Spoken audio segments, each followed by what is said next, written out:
Avant les vacances, un PDG en finance m'a demandé quels sont les signes avant-coureurs du burn-out. Il travaillait trop.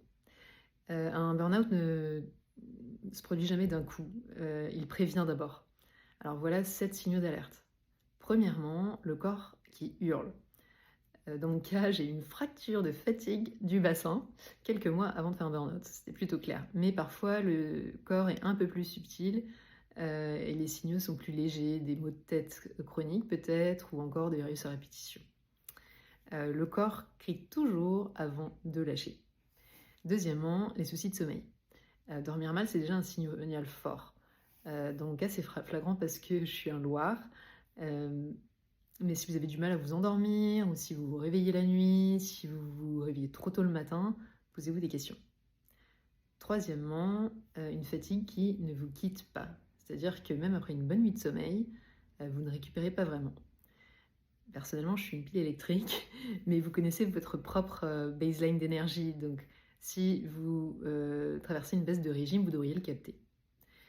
Quatrièmement, le travail qui ronge sur la vie perso.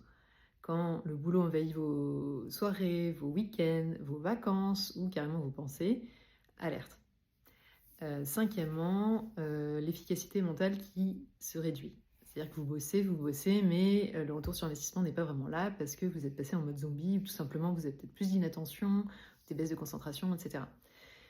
J'ai connu ça et c'est assez perturbant pour quelqu'un qui a un cerveau hyperactif comme le mien.